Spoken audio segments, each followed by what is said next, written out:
happy hump day. Happy hump day. What day is it? Mike. It's hump day. Okay. Question. When it comes to traumatic experiences that have occurred years ago, decades ago, when you were a child and now you're 40, now you're 30, when it comes to situations like that have occurred and are affecting your current state, how do you go about healing? That is what I want to know.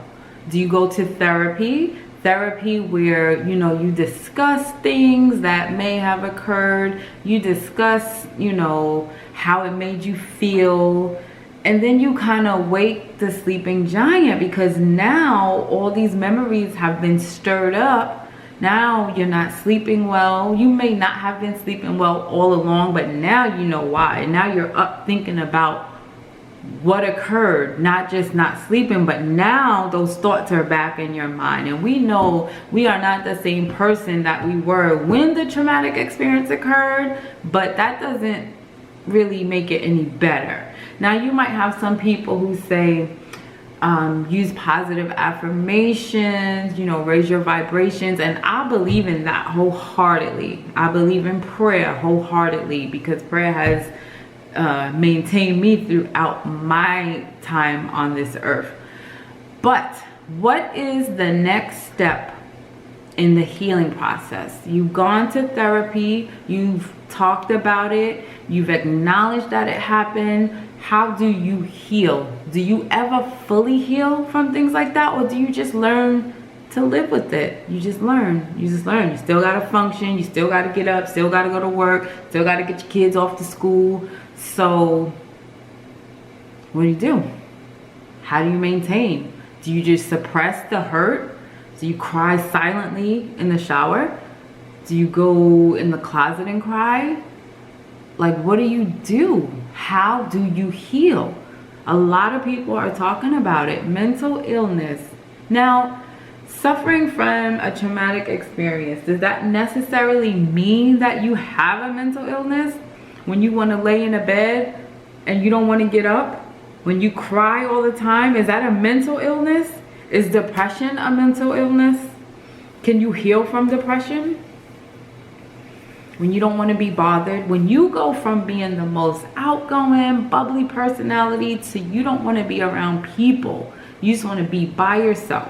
You want to take a shower and put your pajamas back on and just lay in the bed all day. You'll put the TV on, but you won't watch it. You'll cook food, but you won't eat it. You'll pour a glass of wine, but you'll drink it. You'll drink the wine.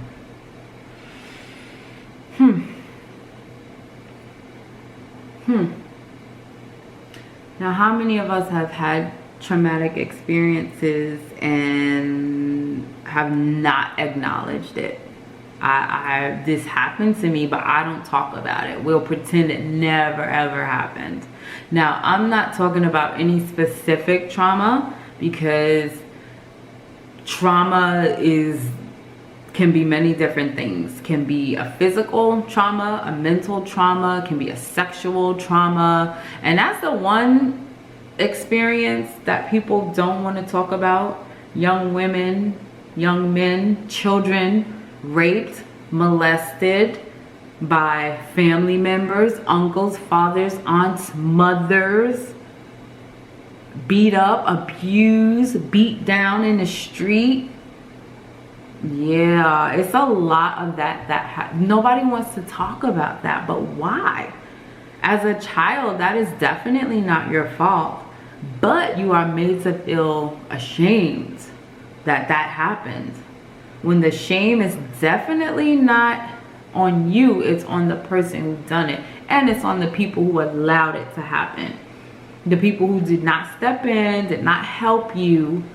Yeah, it's on them, not you. So, going through all of that, the question again, how do you heal from that? When you can't decipher your next move in life as an adult because there's a blockage there. Everybody says heal. You need to heal before you get in a relationship. We know that. You need to heal before you can move on in life. We know that. How do you heal? Do you keep talking about it over and over and over again? Like, what good is that gonna do? And I'm not saying it's not doing no good. It might do good for some people. Do you confront the abuser? Do you write a letter? Do you go knock on their door? Do you give a phone call, email? Confronting the abuser might help. It might give you some power. But what happens when the abuser is like, oh, well, I apologize to you. That happened a long time. Okay. You have to get your own closure. No abuser is going to give you your closure. I highly doubt it. If you got your ass kicked, you got stomped in the mud when you were 7, 8, 9, 15, 16 years old, if you got touched by the dirty uncle, the dirty daddy, they're not going to give you closure. They're not going to admit to your face that they violated you. So you have to get your own closure. How do you do that? How, Sway? I don't know. That's a discussion that needs to be had, because there's too many people walking around broken. A broken person connecting with another broken person makes a broken family, because we grow up broken, we get married broken, we have kids broken. I don't know. This is real deep, y'all. Do you love yourself? Can you love yourself if you're broken? Can a broken person love themselves? I know a broken person can't love another person. You can't. You have to get fixed first. Well, at least in my experience, you know. Okay. Well, I have to sign off now. But please look out for those requests to like the page written by Sheena. And also, please comment. Like, this topic here is deep, and a lot of times people don't want to deal with deep stuff. You know, they rather just look the other way. Even if you have not been a victim of trauma, for whichever type of trauma could be a car accident. Trauma can be anything that affects you negatively, that causes you to behave in a manner that is not normal for you. You know what I mean? You could witness something that has nothing to do with you, and it can cause you trauma. So if you have been a victim of trauma, if you know someone, you have experience with trauma, you have experience with healing, we want to hear from you. We want to know how to move past these situations. How do you grow from it? How do you remove the blockage? Now, if you eat something and it clogs you up, you could take Dulcolax. If they take 2, I take 3.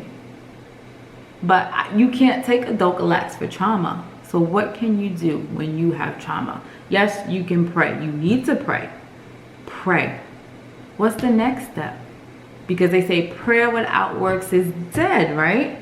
No, that's faith. I'm sorry. I am definitely not a Bible scholar.